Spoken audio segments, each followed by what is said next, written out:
Olá, graça e paz, tudo bem?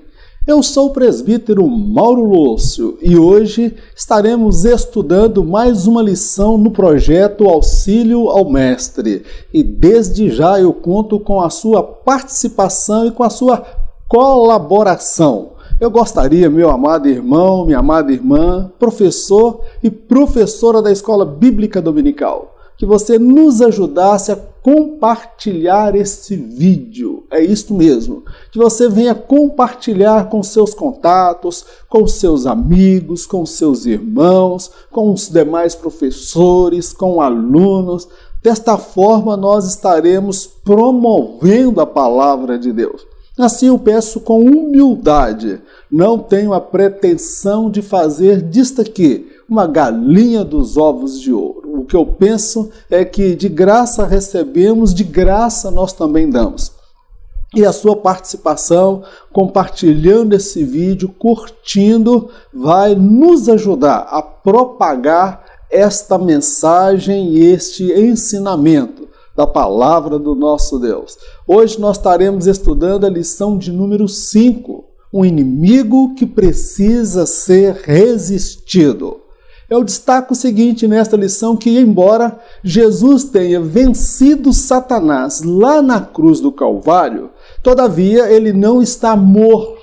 A serpente foi esmagada na cabeça, mas ainda assim ela continua debatendo com a sua cauda. Satanás não se dá por vencido perante mim e você. Nós fazíamos parte do seu reino e ele tenta de todas as formas fazer que eu e você venhamos retroceder, voltar atrás. E é por isso que nós precisamos resistir. E como nós iremos resistir? Com simpatia, com cruz, com alho, com crucifixo? Nada disso. Nós vamos estabelecer alguns princípios de como resistir ao diabo e ele fugir de nós. Amém, meu querido? É sobre esse assunto que nós queremos falar nesta lição. A Epístola de Tiago. O estudo de hoje está baseado na carta de Tiago, ou epístola. É tido como uma epístola universal, porque não dizia respeito somente àquela igreja daquela época, uma igreja local, mas a todas as igrejas, a todos os cristãos de todos os tempos e de todas as eras. Tiago ele traz uma exortação dura, levando os cristãos da sua época a avaliarem, questionarem a qualidade do cristianismo que estavam vivendo. E é sobre esta epístola que nós estaremos extraindo o estudo que estaremos fazendo hoje. Destinatários. A carta de Tiago teve como propósito central exortar os cristãos de todas as eras acerca do padrão moral estabelecido por Deus. Segundo escreveu Tiago, é impossível servir ao Senhor e desfrutar dos prazeres pecaminosos que o mundo oferece. É impossível comer à mesa do Senhor e ficar como porcos comendo as bolotas oferecidas no chiqueiro do inferno. Tiago, ele escreveu não somente para a igreja da sua época, para os cristãos da sua época. Não foi uma carta destinada a uma igreja em especial. Foi uma carta universal, que tinha como público-alvo todos os cristãos da sua época, e nós compreendemos que diz respeito a todos os cristãos de todas as eras, mesmo cristão da pós-modernidade, que é o período que nós estamos vivendo. Ele vem falar do padrão moral estabelecido por Deus. Uma vez que você aceitou a Jesus como Salvador, é esperado de você um padrão de conduta ético e moral baseado e fundamentado na palavra de Deus. Segundo Tiago escreveu, ele declara que se torna impossível servir ao Senhor e desfrutar os prazeres pecaminosos que o mundo oferece. Essas duas coisas não combinam. servir a Deus e experimentar os prazeres e as alegrias imorais, depravadas, licenciosas, que nos afastam de Deus ou que a palavra de Deus reprova. É impossível comer à mesa do Senhor a paz, a alegria, no banquete que Deus oferece, o gozo no Espírito, a alegria, a mansidão, domínio próprio. Nós poderíamos falar aqui de números, o gozo da salvação, a esperança eterna, o arrebatamento da igreja, a bênção secular, temporal e a bênção espiritual eterna. É impossível você experimentar a mesa do Senhor, a santidade, a pureza de caráter e, por outro lado, ficar como porcos comendo as bolotas oferecidas no chiqueiro do inferno. A mesa do Senhor tem coisas grandiosas, tanto nesta vida quanto na eternidade. Satanás, ele não oferece uma mesa, Satanás oferece um chiqueiro, e aqueles que fazem a sua vontade são como porcos, comendo as bolotas oferecidas por Satanás. Meu amado, eu não sou porco para ficar comendo as bolotas oferecidas por Satanás no chiqueiro do inferno. Eu sou servo de Deus e eu estou assentado à mesa do Senhor, estou degustando, sendo servido por Ele. Amém, meu querido? Então é o que Tiago estava querendo dizer, que não é possível servir a Deus e experimentar os prazeres deste mundo pecaminosos. Texto bíblico: preparas uma mesa perante mim na presença dos meus inimigos. Unges a minha cabeça com óleo, o meu cálice transborda. Certamente que a bondade e a misericórdia me seguirão todos os dias da minha vida, e habitarei na casa do Senhor por longos dias. Salmos 23, versos 5 e 6. Eu destaco aqui que preparas uma mesa, ou seja, Deus prepara para nós uma mesa. Deus prepara para nós um banquete, tá bom, meu querido? Na presença dos meus inimigos, que é o inferno, que é as trevas, que é o diabo e Satanás. Então Deus prepara uma mesa perante os meus inimigos. E ele continua: e certamente que a bondade e a misericórdia do Senhor me seguirão todos os dias, e habitarei na casa do Senhor por longos dias. Aqui o salmista está falando de eternidade. Quem senta à mesa de Deus jamais irá aceitar as bolotas oferecidas pelo diabo no chiqueiro do inferno. Temos um propósito: nós só nos alimentamos somente na mesa do Senhor. Ovelha que é ovelha não come qualquer pasto. O bode não. O bode come roupa, o bode come capim, o bode come sapato, o bode come tudo que acha pelo caminho. Mas ovelha só come pastos verdejantes. Meu querido, eu sou ovelha. E você? Já parou para pensar? O que você tem colocado diante dos teus olhos? Qual é o tipo de literatura que você tem colocado diante dos teus olhos? Não se assente à mesa dos escarnecedores, mas assente-se à mesa do Senhor. Conteúdo: seguir a Jesus é, acima de tudo, viver o que ele pregou e ensinou. O autor não se prende a teorias acerca da fé. Ele parte para o campo da prática e da vivência cotidiana que cada discípulo de Jesus deve ter. É impossível servir a dois senhores e usufruir o que cada um tem a oferecer. Há quem aceite a Jesus como Salvador e em seu viver diário o rejeite como o Senhor. Estes se banqueteiam à mesa dos prazeres, cujo garçom é Satanás. Qual o conteúdo da carta de Tiago para a igreja da sua época, para a igreja da pós-modernidade que somos nós? Bem, ele vem estabelecer um padrão dizendo que, acima de tudo, aquele que aceitou a Jesus, que anda com Jesus, ele vai viver aquilo que Jesus pregou e aquilo que Jesus ensinou. Aquele que crê em mim, como diz as Escrituras, do seu interior fluirão rios de água viva. Aquele que me ama guardará as minhas palavras. Então, ele mostra que aquele que de fato aceitou Jesus, ele vai observar o padrão moral estabelecido por Jesus. O que me chama muita atenção na carta de Tiago é que ele não se prende a teorias da fé. Ele vai logo para a exortação, questionando a prática da fé. Não a teoria da fé, mas ele está se referindo aqui à prática da fé. Porque uma coisa são as teorias teológicas, as interpretações do texto bíblico. Outra coisa é o padrão moral, é que você sabe o que é certo e o que é errado. Você faz a escolha de viver o padrão correto. Então, Tiago ele vai direto para o campo da prática e não da teoria. Ele vai para o campo da vivência, da experiência cotidiana do discípulo que o discípulo de Cristo deve ter.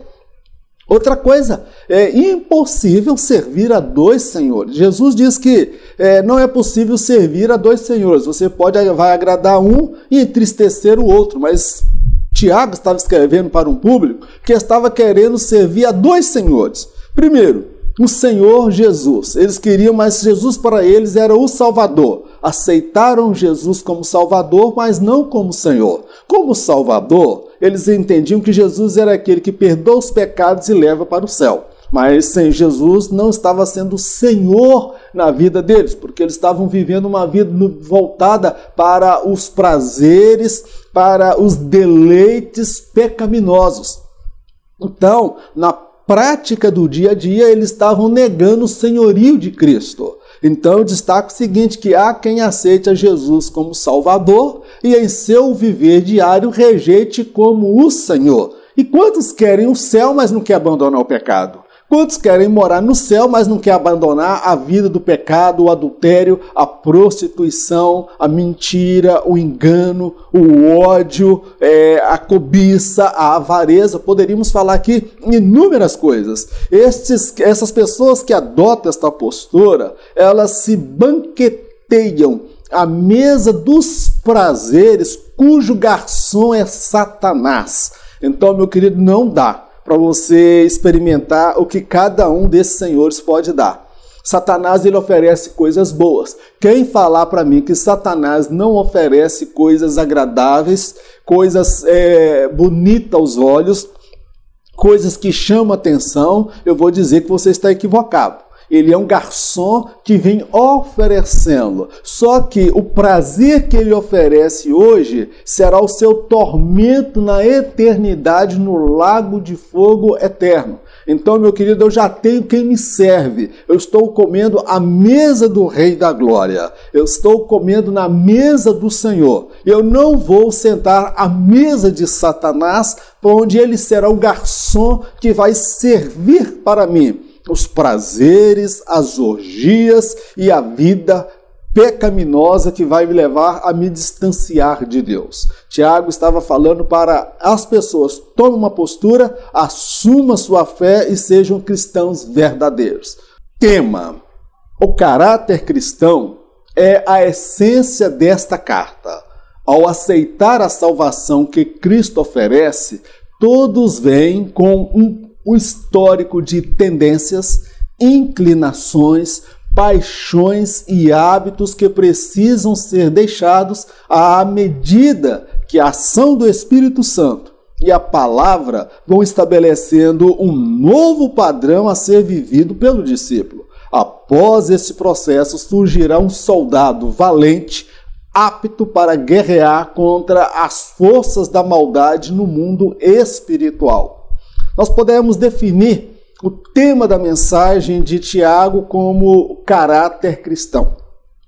O caráter cristão, ele não vem do dia para a noite, ele é forjado na vida das pessoas, no decorrer da vida, da caminhada. Todos nós que aceitamos a Jesus, no meu caso, eu não nasci dentro do lar que professa a fé que hoje eu professo no Senhor Jesus. Eu vim de lá do mundo do pecado, com as minhas inclinações, com as minhas tendências, com as minhas paixões e hábitos e práticas que precisam ser abandonados à medida que eu permito que o Espírito Santo e a palavra de Deus vão estabelecendo dentro de mim um novo padrão, meu querido, de vida esperado por aquele que se diz discípulo de Jesus.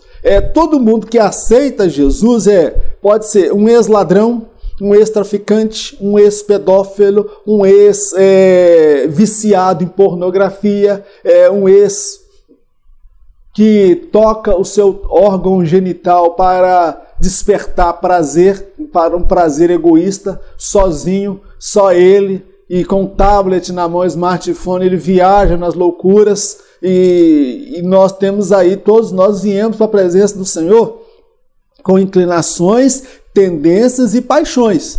Todos nós viemos. Ou você vai dizer para mim que você não veio, irmão. Vai dizer para mim que você não tem inclinação, que você não tem tendência. Então eu acho que você é um anjo, porque eu tenho. Eu estou ainda passando por um processo de transformação. Mas não ria de mim não, meu querido. Você também está passando por um processo de transformação. E essa transformação vai se dando à medida que eu permito que o Espírito Santo e a palavra de Deus venham moldar. Após esse processo, vai surgir aí um soldado valente, apto para guerrear contra as forças da maldade no mundo espiritual. O propósito de Deus é forjar soldados, guerreiros.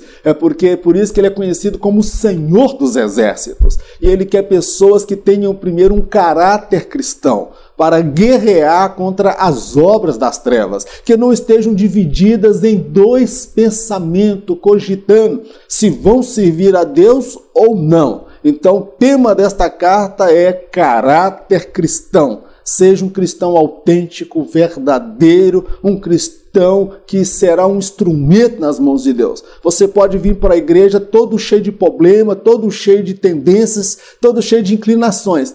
Mas à medida que o Espírito Santo vai trabalhando na sua vida e a palavra de Deus vai te moldando, meu querido, vai surgir aí um novo padrão, um novo estilo de vida. É o que Deus espera de mim, é o que Deus espera de você. O joio pode neutralizar um discípulo. O trigo e o joio crescem juntos, conforme o próprio Jesus enfatizou. É preciso trabalhar o trigo para que este não seja influenciado e sufocado pelo joio. Satanás bem sabe que é possível neutralizar o poder de ação de um discípulo. Basta que este se envolva com a prática do pecado. Desta forma, esse discípulo não representará nenhum perigo para ele. Jesus diz que o trigo e o joio crescem junto. Então, quero destacar o seguinte, que dentro da igreja, nós vamos ter crente carnal, crente espiritual. Crente inclinado para o espírito, crente inclinado para a carne. Na igreja nós vamos ter crentes maduros, crentes imaturos. Na igreja nós teremos o trigo e o joio. O que eu quero destacar é o seguinte, que o joio, ele pode neutralizar um discípulo. Um joio pode neutralizar. Porque se os seus referenciais na igreja, quais são os seus referenciais? É aquele rapaz paquerador? É aquela irmã que só vive contando fofoca da vida alheia? É aquela pessoa que só vive contando vantagem? É aquele que vive todo envolvido no pecado, tem cara de crente, nariz de crente, olho de crente, boca de crente, cabelo de crente, saia de crente, tudo de crente, mas não é crente. Quais são os seus referenciais? Meu amado, os referenciais, eles são determinantes. Eu tenho como referenciais na minha igreja pessoas que são melhores do que eu. Pessoas que me levam a desejar ter uma vida com Deus. Agora eu sei que dentro da casa do Senhor tem lá o trigo. Tem aquele que está lá que é carnal. Tem aquele que está lá que não se converteu, está ali como uma pedra de tropeço para influenciar, para neutralizar aquele que serve a Deus. Aquele rapaz sedutor, aquela moça sedutora, aquela pessoa que com o olhar quer dizer alguma coisa no sentido de seduzir, um sorriso maldoso, um olhar de lascívia. Então, meu querido, Satanás sabe que é possível neutralizar um discípulo de Cristo dentro da igreja, mesmo estando dentro da igreja. Balaão tentou amaldiçoar o povo de Israel. Ele não conseguiu amaldiçoar. Satanás sabe que não consegue te amaldiçoar. Qual a estratégia que ele vai adotar? Ele vai utilizar pessoas para te levar a pecar. O que Balaão disse para aquele rei? Você não consegue amaldiçoar esse povo, porque esse povo é abençoado por Deus. Mas se você conseguir levar esse povo a pecar, o próprio Deus vai destruir esse povo. E foi o que aconteceu. Balaão deu o conselho, o rei seguiu o conselho e Israel pecou. Aí, meu irmão, eles foram neutralizados. Numa única noite, morreu mais de 23 mil homens. Tá bom, meu querido? E outra coisa, além de neutralizar a minha vida e a sua vida, quando eu me envolvo com o pecado, você se envolve com o pecado, e quando ele se torna uma rotina na sua vida, você não representa nenhum perigo para Satanás, nenhum perigo para o inferno, você não faz nem cosquinha no inferno, o inferno está nem preocupado com a sua vida, sabe por quê? Porque no final de tudo, tu vai ser lançado no lago de fogo eterno com o diabo e os seus anjos. Você vai ter a pior vizinhança que você possa imaginar. Você vai ter o diabo, os demônios, os ladrões, os homicidas, os pedófilos, estupradores, tudo que não presta, que não arrependeu, crente desviado, pastor, presbítero, apóstolo, você vai ter presidente de ministério, você vai ter tudo lá. Vão ser seus vizinhos, todos falsos e hipócritas, que se envolveram com o pecado. Meu querido, escolha estar aos pés de Cristo e não se deixe ser influenciado. Coloque os olhos naqueles que são verdadeiros, que são fiéis. Quais são os seus referenciais dentro da igreja?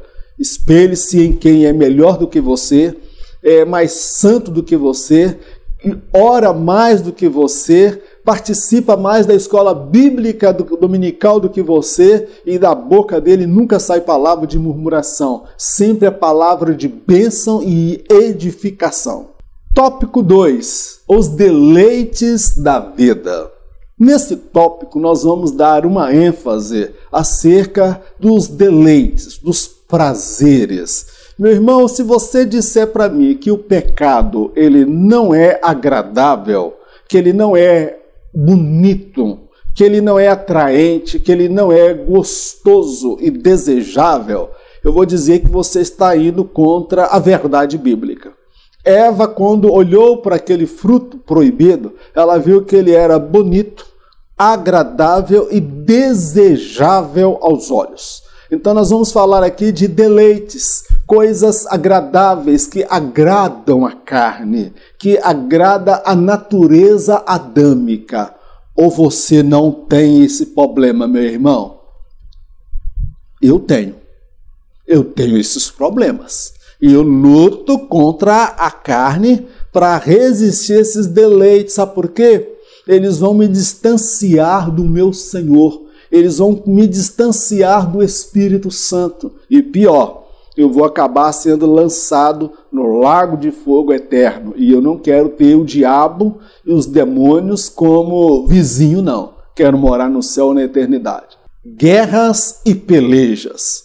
Os conflitos internos sempre existiram e sempre existirão no seio da igreja.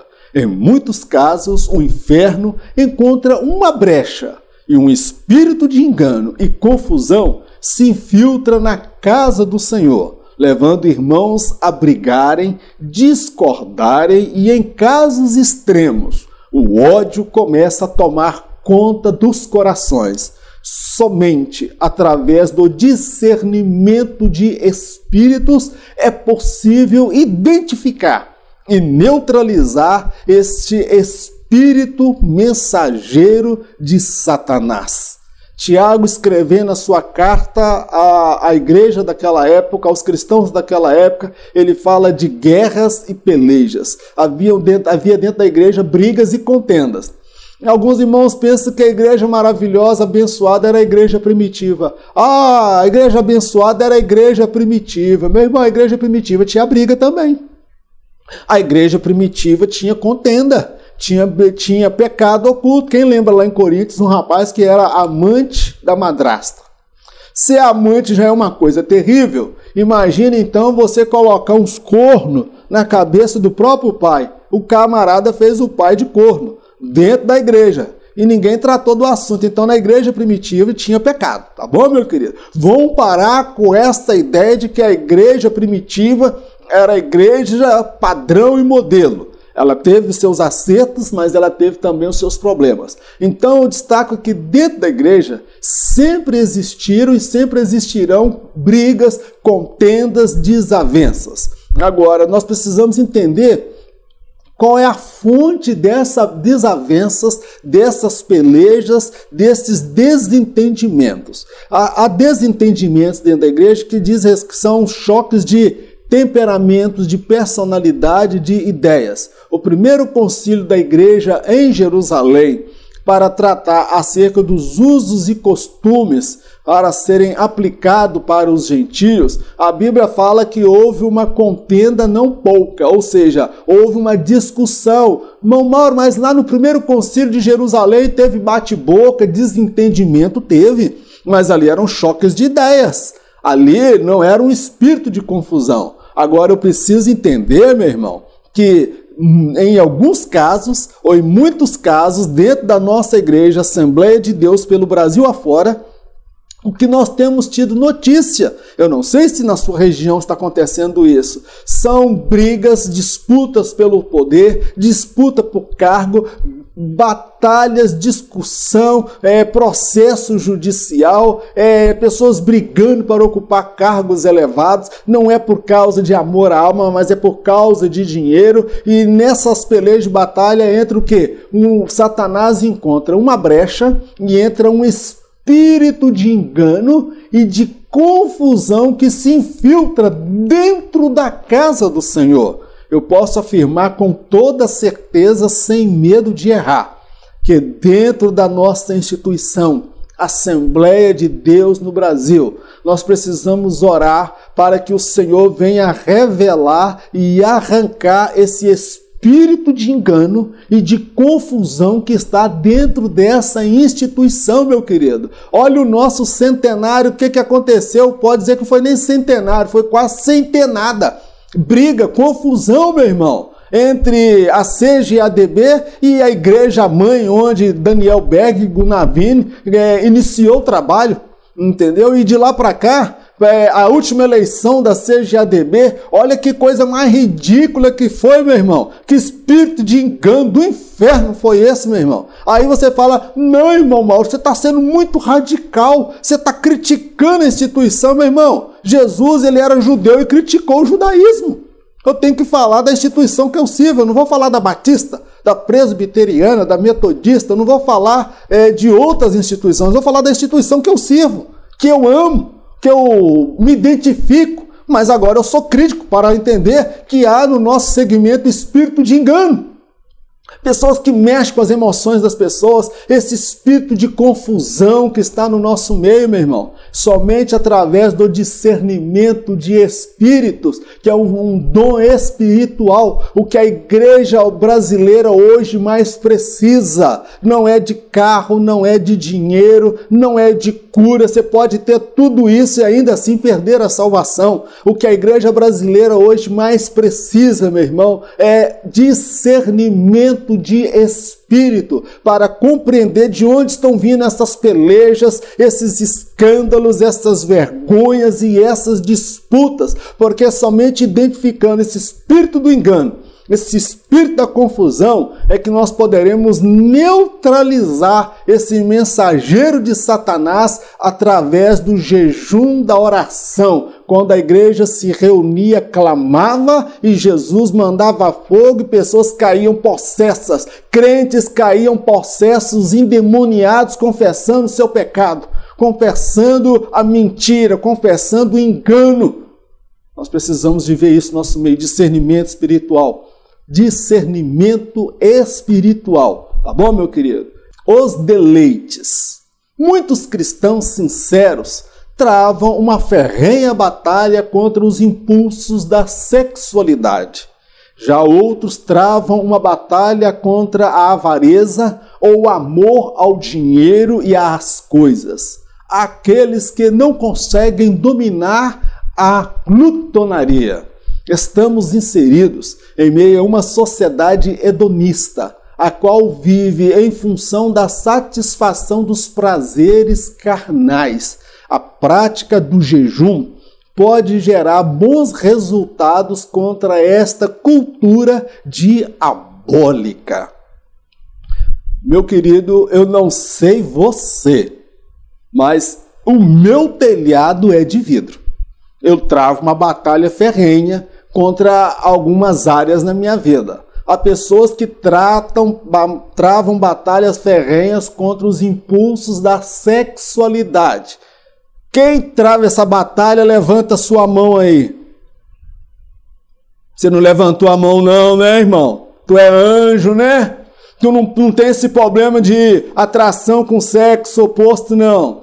Você não tem problema com rabo de saia. Glória a Deus, de repente tu é um anjo. Mas tem muitos irmãos que têm problema. Nós não podemos, meu irmão, brincar com esta área da nossa vida, da sexualidade, não, meu querido.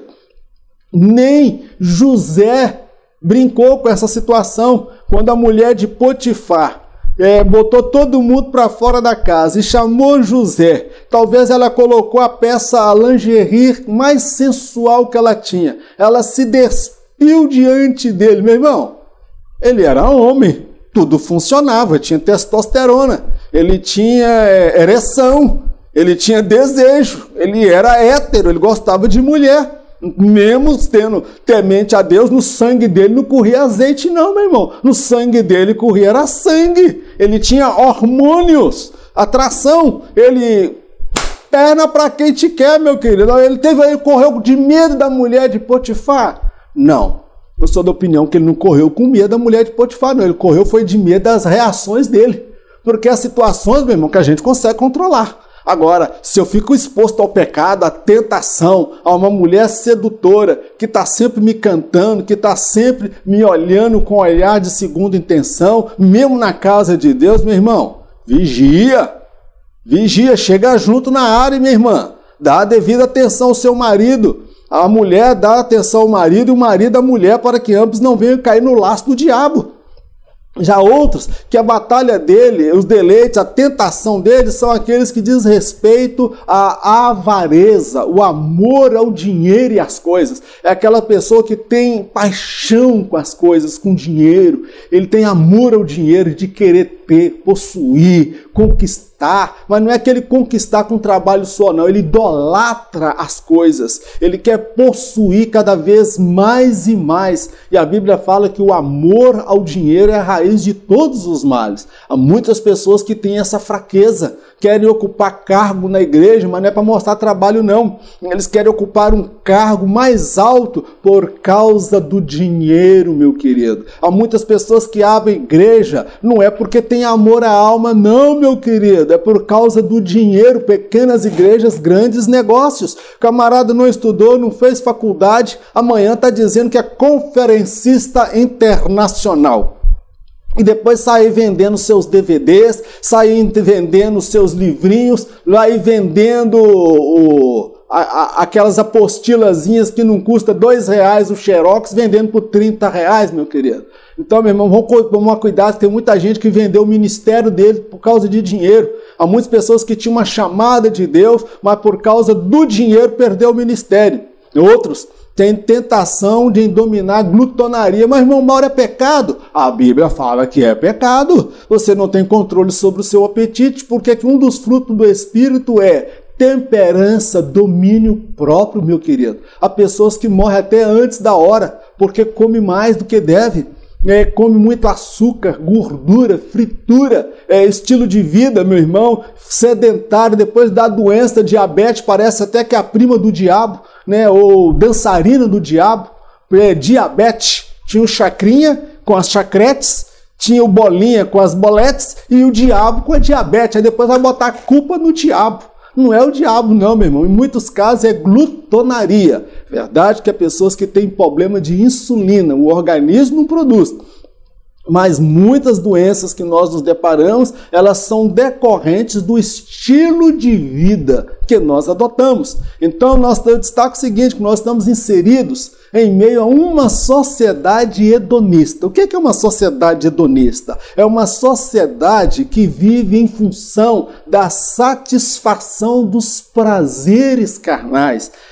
Nós somos de um país tido pelo mundo o país da sensualidade, o país do sexo. Pessoas vêm para o Brasil para fazer turismo sexual. O nosso carnaval, o carnaval que vai acontecer, eu não vou falar o nosso não, porque eu não participo desse lixo. Jesus me salvou. Glória a Deus que eu não participo. Mas estas festas, elas atraem pessoas do mundo inteiro. Então a nossa sociedade é uma sociedade hedonista, que vive em função dos prazeres. Os apelos publicitários uma loja coloca o slogan, vem ser feliz, ou lugar de ser feliz.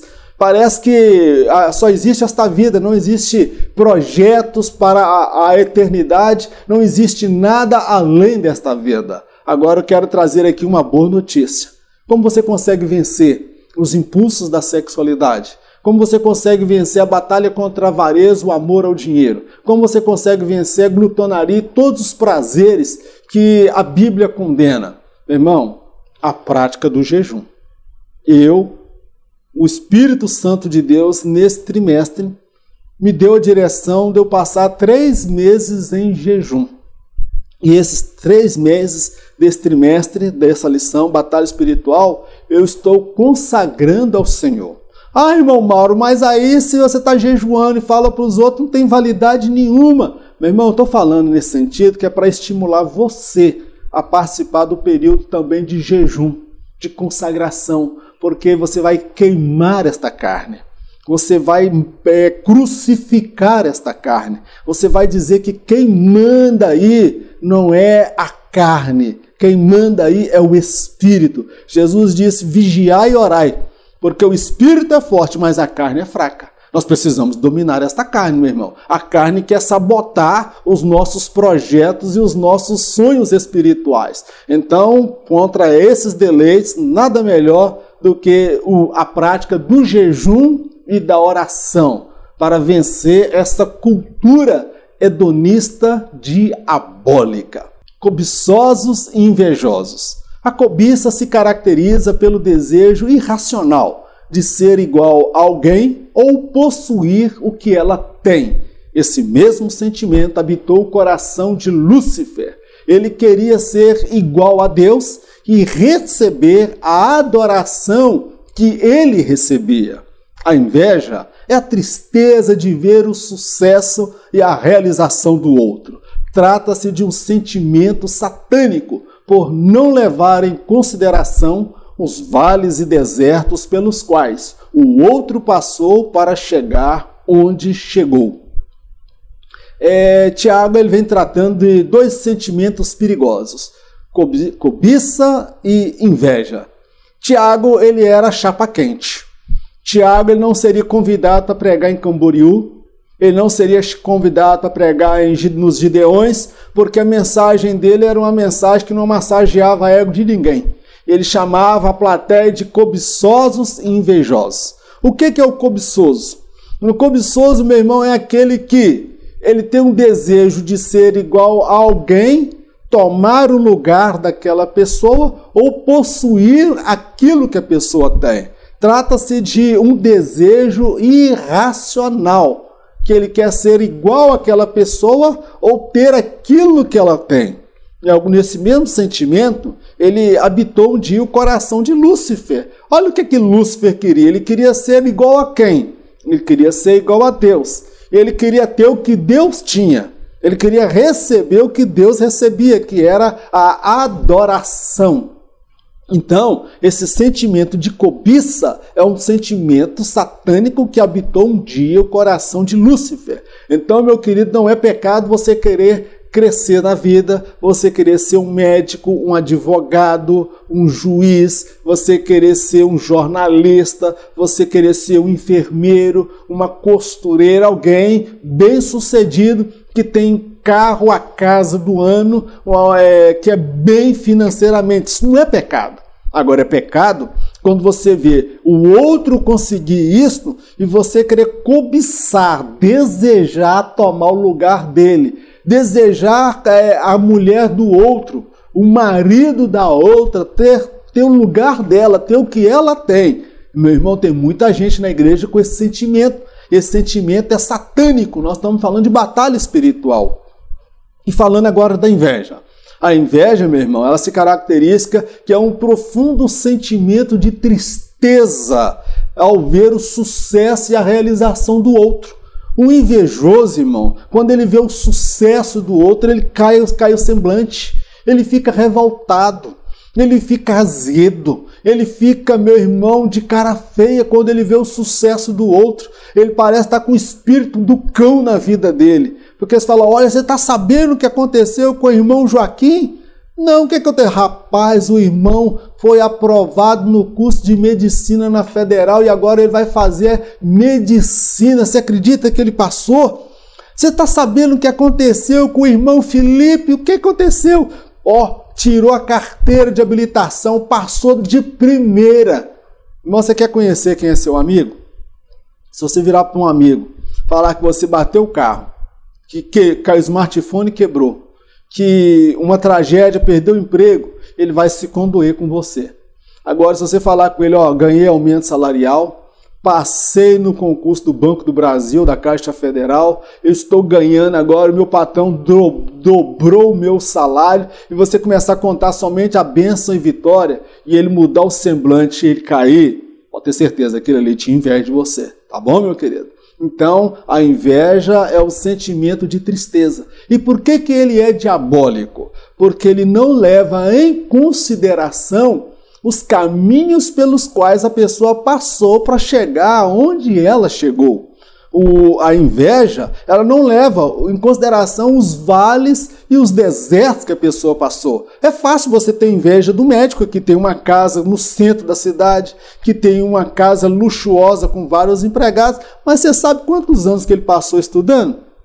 O tempo que você estava no zap, no joguinho, dormindo de madrugada e nem ia na escola dominical, ele passava noites em claro estudando, ele se preparou para vencer na vida. Aí você não se preparou, não fez nada e depois vai ter inveja do outro. Depois vai falar que o diabo dá tudo para os outros e os que servem a Deus têm que viver na miséria e na pobreza. Meu irmão, quem serve a Deus pode ser rico, pode ser um empresário bem-sucedido, se ele trabalhar mesmo com seriedade, com determinação para possuir as coisas. Agora, tem gente que não é chegado de trabalho, tem gente que não é dizimista, não é ofertante e vive com inveja da vida do outro. Meu irmão, esse espírito ele é um sentimento satânico. Ora a Deus para Jesus te libertar desse espírito na sua vida, em nome de Jesus. Adúlteros e adúlteras.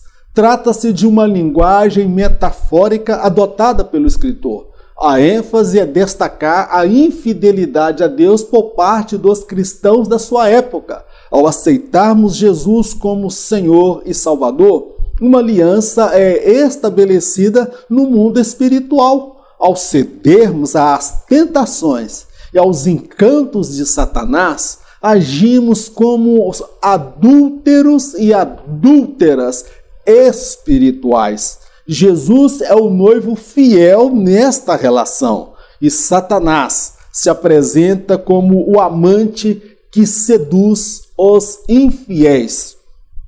Olha aí Tiago de novo falando duro e pesado com a plateia. Hoje a gente não pode falar umas verdades com as pessoas porque tem gente que fecha a cara.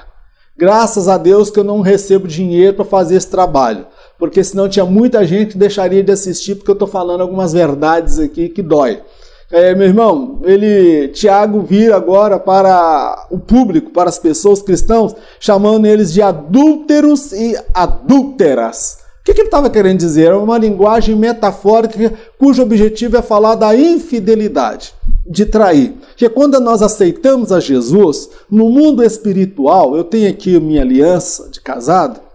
Quando eu me casei, no dia 1º de novembro, com a minha esposa, nós fizemos um pacto, uma aliança. Esta aliança que está nas minhas mãos, ela não vai me impedir de ser infiel à minha esposa. Isso aqui não vai impedir, não. O que vai impedir é o quê? É o que está aqui na minha cabeça e no meu coração. Eu amo minha esposa. Em face do AVC hemorrágico que ela passou, está no processo de recuperação, eu continuo amando, sendo fiel a ela e pretendo ser até a volta de Jesus. Amém, meu querido? Quando nós aceitamos a Jesus, nós fazemos com ele uma aliança. Nós somos selados com o Espírito Santo. Nós recebemos o selo do Espírito. E no mundo espiritual é estabelecida uma aliança. Quando eu cedo ao pecado e você cede ao pecado, e isto se torna uma coisa corriqueira na nossa vida, uma coisa, meu irmão, é ceder uma tentação aqui e acolá. Agora, outra coisa, irmão, é você viver caindo, tropeçando uma vida de pecado. Aí, meu irmão, quando você faz isso, você se torna um adúltero ou uma adúltera que vive traindo, que quebra a aliança, que usa da arte de engano, porque Satanás ele vem com as suas tentações e com seus encantos. Então nós agimos nesta hora como adúlteros e adúlteras espirituais. Eu destaco mais um outro ponto ainda. E nesta relação, Jesus, ele é o noivo fiel, lindo, maravilhoso, glorioso, majestoso. Jesus é o desejado das nações, é o alfa, o ômega, conselheiro, pai da eternidade, príncipe da paz. Eu poderia falar aqui inúmeros adjetivos. Ele é glorioso, majestoso demais. Ele é o noivo fiel que me aceitou feio, pobre, mal acabado, desgraçado, lá na sarjeta do pecado, me salvou, me resgatou e colocou uma aliança no meu dedo, me estelou com o Espírito Santo, me vestiu de veste de salvação e me revestiu do Espírito Santo. Agora, meu irmão, vem Satanás que se apresenta como amante para seduzir, mas ele só consegue seduzir os infiéis, porque aquele que é fiel mesmo a Deus, ele não cede ao pecado, ele não trai a Cristo, ainda que ninguém venha saber, mas ele permanecerá fiel àquilo que ele estabeleceu com Deus, uma aliança. Eu não sou adúltero, você não é adúltero, você não é adúltera, minha irmã. Você é a noiva de Cristo e em breve ele voltará e nós teremos um corpo glorificado e habitaremos com ele na eternidade. Tópico 3. Resistindo ao inimigo. Como nós já falamos aqui no decorrer da lição, Satanás ele não vai se dar por vencido porque eu aceitei Jesus e estou na igreja.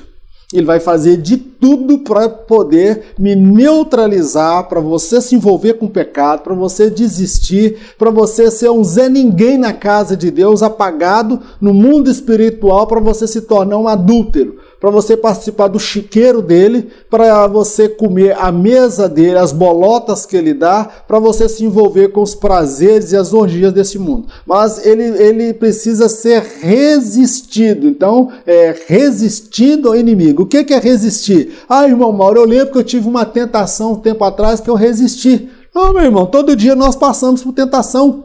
Todos os dias. Satanás se apresenta hoje, se ele não tiver lograr sucesso e êxito, ele volta em outra ocasião, talvez de uma outra forma, mas ele nunca vai desistir, tá bom, meu irmão? É por isso que nós precisamos, a Bíblia fala, vigiai e orai, porque Satanás anda ao vosso derredor, rugindo como um leão, procurando a quem possa tragar. Receita para resistir ao inimigo. Não basta ter o Espírito de Deus em nossas vidas se ele não tiver a plena liberdade para nos conduzir a uma vida santa e reta aos olhos de Deus. O Espírito Santo não força ninguém a ser santo. Ele é respeitoso e sensível. Na batalha contra as trevas, somente a força de vontade não é suficiente. é necessária a total dependência do Espírito Santo de Deus. Olha aí uma receita estabelecida por Tiago. A total dependência do Espírito Santo de Deus. Eu destaco o seguinte, que não basta ter o Espírito Santo de Deus na sua vida. Ai, irmão Mauro, mas que heresia é essa que você está pregando? Que heresia é essa que você está ensinando? Calma lá que eu vou chegar. O que adianta você ter o Espírito de Deus na tua vida, aceitou Jesus, mas você não dá a ele a plena liberdade para ele conduzir a sua vida? A Bíblia fala que a inclinação do Espírito é vida e a inclinação da carne é morte. Então nós precisamos inclinar para o Espírito. O que é inclinar para o Espírito? É dar liberdade ao Espírito Santo na nossa vida.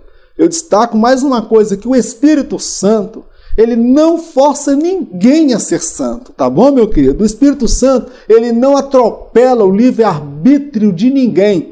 A salvação, ela possui, meu amado, passa pelo processo da santificação. O Espírito Santo, ele não vai forçar ninguém a ser santo. Agora, se você der liberdade a ele, ele vai te conduzir pelo caminho da santificação, tá bom, meu querido? Ele vai te conduzir pelo caminho eterno.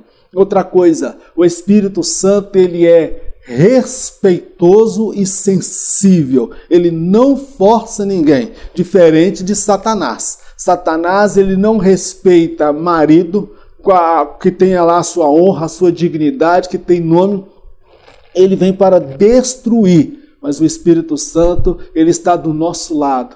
Ele está assim, olha, eu estou à porta. Eu estou querendo entrar na sua vida, eu estou querendo mudar a sua história, eu estou querendo arrancar essa fraqueza que você tem, eu estou querendo trabalhar nesta área da sua vida, deixa eu trabalhar, eu posso te transformar, deixa a palavra te lavar, te purificar, você tem jeito para você, eu quero te conduzir ao arrependimento, eu quero te conduzir a um quebrantamento, deixa eu te ajudar. O Espírito Santo não força ninguém, meu querido. Ele deixa a pessoa tomar a decisão. Mas se você tomar a decisão de deixar o Espírito Santo agir, ele vai te libertar. E conhecereis a verdade vos libertará. Eu destaco o seguinte, que na batalha contra as trevas, somente a força de vontade não é suficiente. É necessária a total dependência do Espírito Santo de Deus. Eu sei que você quer ser santo. Eu sei que você quer ser reto. Eu sei que você quer ser íntegro, eu tenho essa vontade. Paulo também tinha, ele fala, o bem que eu quero fazer eu não faço, mas o mal que eu não quero, esse eu acabo fazendo. Paulo fala de conflitos, que ele queria fazer o que era certo e acabava fazendo o errado. Meu irmão, eu quero ser santo, consagrado, eu quero orar, consagrar, jejuar, eu quero ser separado para Deus. Meu irmão, somente a minha força de vontade não vai prevalecer. Eu preciso viver na total dependência do Espírito Santo de Deus. Tá bom, meu querido? Quem conduziu Jesus para o deserto foi o Espírito Santo de Deus. E quem é que esteve do lado dele os 40 dias nos momentos difíceis? O Espírito Santo de Deus. Tá bom, meu querido? Então, aprenda a depender do Espírito Santo de Deus para você vencer as tentações na sua vida. A submissão a Deus. A submissão a Deus se dá através da total observação da sua palavra revelada. Não é possível ficar em cima do muro ou dividido em dois pensamentos. Se sujeitar a Deus é, antes de tudo, aceitar sua vontade e propósito para as nossas vidas. Sal grosso, terra do Sinai, água do Jordão e outros mais não terão validade alguma se resistirmos a Deus. Aqui, meu amado Tiago, ele apresenta mais uma fórmula para vencer o diabo.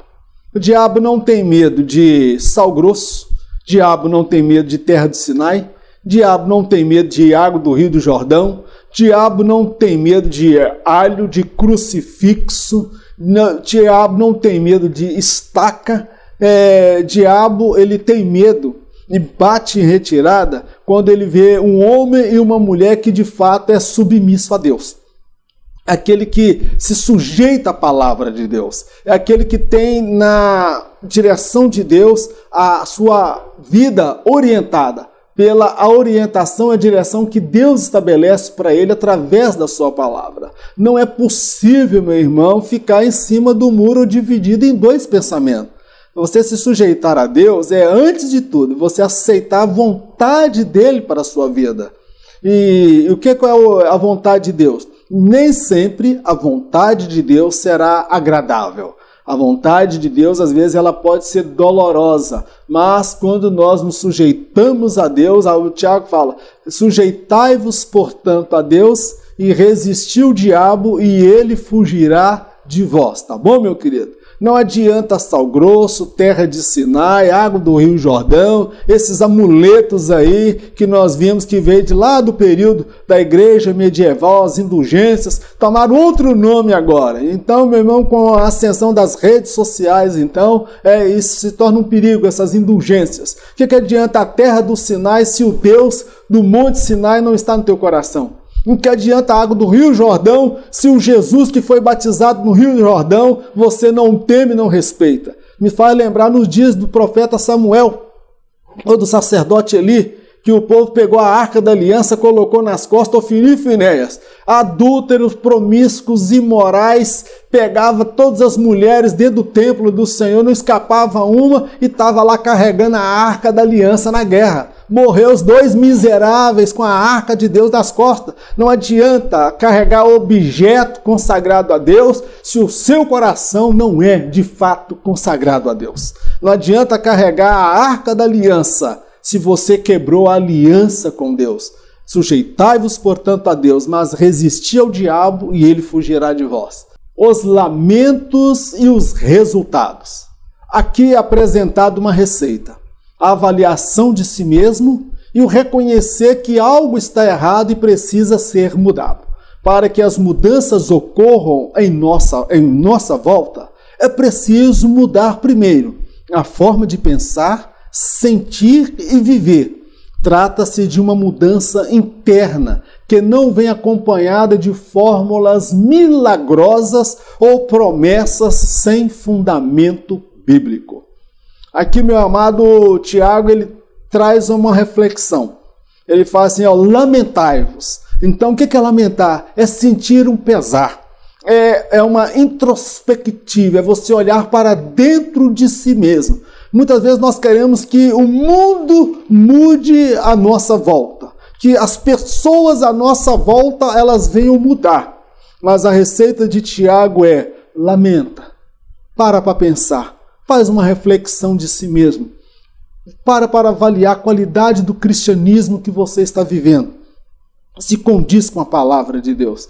Tiago, ele chama os ouvintes a uma reflexão. E esta avaliação é uma avaliação de si mesmo. Você não tem que olhar para a vida de fulano, ciclano, beltrano, não, meu irmão. Cada um dará conta de si mesmo. Agora é preciso primeiro você mudar. Antes de você querer mudar o mundo à sua volta, preciso primeiro você mudar o seu interior, o seu modo de ser, seu modo de pensar, seu modo de agir, os seus apetites, os seus desejos e as suas vontades. Então nós precisamos primeiro mudar a nós mesmos, para que essas mudanças depois possam ocorrer à nossa volta. Me faz lembrar o servo do profeta Eliseu, que acordou uma certa madrugada, bem cedo, ele vai para o lado de fora e vê lá o exército inimigo acampado. E ele volta para dentro desesperado, meu pai, nós estamos mortos agora, nós estamos no sal, no meu linguajar, porque tem um exército lá fora poderoso, homens com armas, espada, escudo, lança, montado em cavalo, eles vão entrar aqui, meu pai, vai acabar com a gente, vai matar você, vai matar eu também, e eu estou novo, não estou preparado para morrer agora não, meu pai. E o profeta, olhando aquela situação, fala, Senhor, abra os olhos do teu servo para que ele veja. E ele mandou ele ir lá para fora, voltar e olhar novamente. O que aconteceu? Ele voltou, nada mudou. O exército inimigo estava lá do mesmo jeito. Os cavalos estavam lá do mesmo jeito. Os soldados com espada, escudo, lança estavam lá do mesmo jeito. Mas o que mudou? Mudou foi a forma como aquele rapaz agora estava vendo o quadro. Ele viu agora diferente. Ele viu o quê? carros de fogo e seus cavaleiros. Ele viu o exército de Deus, um exército de anjos treinados e preparados para a guerra. E quando ele olha de um lado e olha para o outro, ele fica entusiasmado e fala: meu pai, mais são aqueles que estão conosco do que aqueles que estão com eles. Meu irmão, nós precisamos ter essa mudança. Mudar a nossa forma de ver as pessoas. Mudar a forma que nós estamos olhando para a nossa vida espiritual, aquilo que nós chamamos de cristianismo, meu irmão. Tiago, ele traz uma reflexão. Lamenta, faz uma reflexão de si mesmo. Será que tem algo aí que precisa mudar? Eu queria que Deus tenha misericórdia das nossas vidas. Encerramos aqui a nossa lição. Eu agradeço a sua paciência. Peço que você compartilhe esse vídeo. Me ajude, por favor, em nome de Jesus. É muito importante você nos ajudar a compartilhar. Se você precisar desses slides, você pode me mandar uma mensagem no WhatsApp, eu vou enviar para você. Muitos irmãos têm me pedido, eu tenho enviado para todos os lugares, vários lugares no Brasil, pessoas que eu não conheço, mas me conhecem por esse programa. E eu tenho enviado esses slides. Vamos orar? Senhor Deus e Pai, nós queremos te agradecer pelo estudo da Tua Palavra. Toda honra, toda glória, todo louvor sejam dados ao Teu nome.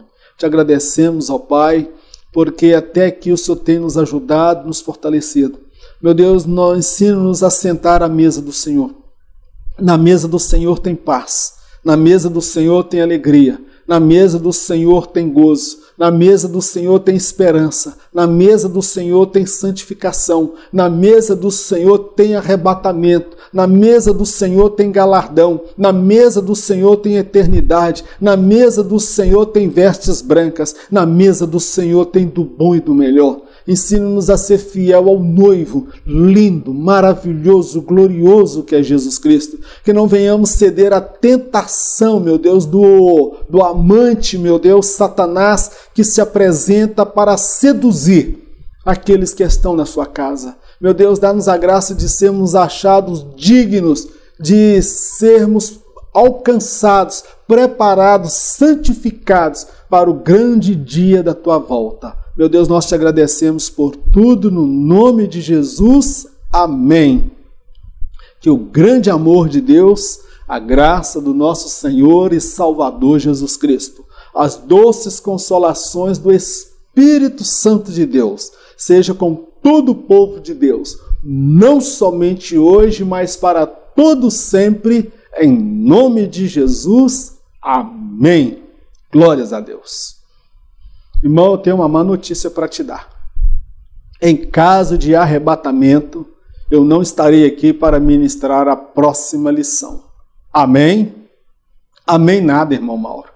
Em caso de arrebatamento, nem eu e nem você estaremos aqui para assistirmos a próxima lição. Porque em caso de arrebatamento, nós estaremos encontrando com o Senhor por sobre as nuvens. E lá, meu irmão, nós teremos uma eternidade para aprender com Ele e aprendermos com o Rei da Glória. Que Deus te abençoe, fique na paz, em nome de Jesus.